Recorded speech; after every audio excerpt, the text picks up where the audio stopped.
Mr. Speaker and colleagues, I've been in this chamber for quite some time. I've been down here one time in my life to speak against a bill. And tonight is my second time to speak against a bill. I don't speak for other people's bills, and I don't speak against other people's bills. But I think this bill warrants to be spoken against. The author of the bill met with us, and he promised that he was going to come back to the caucus and meet with us again. We are still waiting for that meeting. Let's define minority. A minority is an African American, Hispanic American, Asian American, Native American, Pacific Islander American, service disabled veterans, and women. And let's talk about women. This bill came out of the Senate, and did no female senator vote for this bill? Now ask me the reason why. They didn't vote for the bill because they knew that the bill would be detrimental to programs that benefit females. That's the reason why they voted for it. Let's talk about veterans. My daddy was a veteran, and when he went into the Army, this is what he did. He got up one morning, left his family, put on his clothes and shoes, and reported for duty. And do you know what they told him? They said, "We're glad you're here. Now, we can't guarantee you're going to come back home to your family." But you know what he did? He served this country for 4 years. He fought for this country. He fought so people like you and me will have our freedoms today, and we can come in this chamber and voice our concerns. My daddy did that. And when he came back from the military, he had to fight to get a job. He had to fight for his benefits. He fought for his benefits because the person at the desk would not allow him to have his benefits. But yet, he was disabled, he got hurt in the Army, and he came back to this country. He fought for that, fought to get a job, fought for his benefits, and you know what else he fought for? He fought for the right to vote.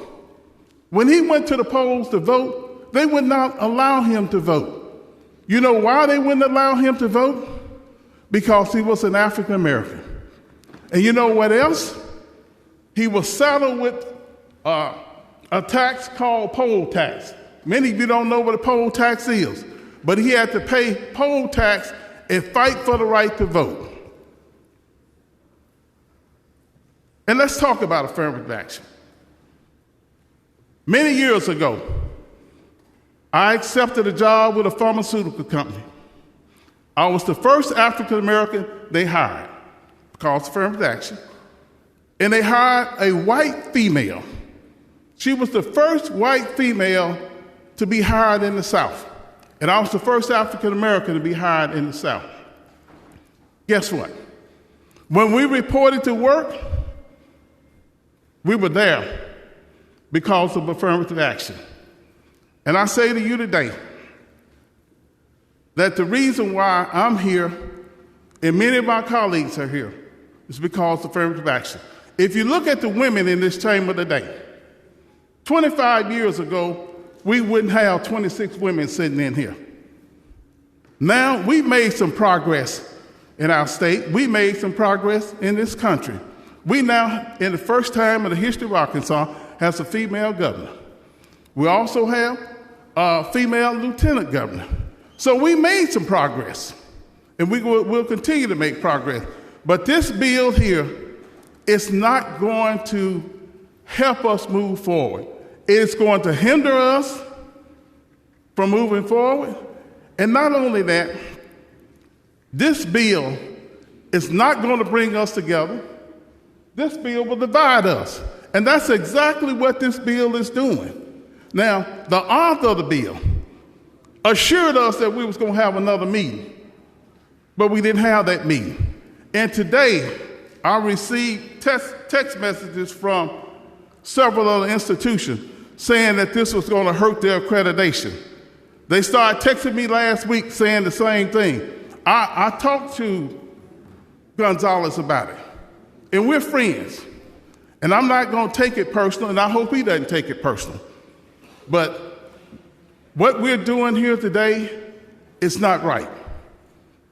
And that my mother used to tell me when we was growing up, she said, son, there's no right way to do wrong. And I don't care how we justify it in our heart and our spirits, this is not what this country is all about. This is not what Arkansas is all about. And we need to take a true inventory analysis of ourselves and say, do I want to do what's right or do I want to be with the party? Let me give you an example. When the Democrats were in control here, there was a young man that had just come into this chamber, and he passed a bill to give us free tax. We could go out and buy stuff on the weekend before school, free tax weekend, didn't have to pay taxes on it. And there were members of our party that said, hey, we're going to take that bill away from him. I said, we can't do that because that's his bill. That was Matthew Shepard's bill. And I fought for Matthew Shepard. And I stood up with my party. I stood up against my party because it was the wrong thing to do. And all I'm asking you all to do today is do the right thing. If this is a bad bill, it's a bad bill. And there's no way you can make a bad bill right. At the end of the day, it's still going to be a bad bill. I don't care how you cut it, how you divide it up, it's going to be a bad bill. And what we have to do today, we have to stand for what's right. And I ask you all today to stand for what's right and vote against this bad bill. Thank you. Representative Allen has spoken against the bill. 1. Prepare the machine, Madam Clerk. Has everyone voted? Has everyone voted? Cast up the ballot, Madam Clerk. By a vote of 27 yeas, 51 nays, and 5 present, the bill has failed.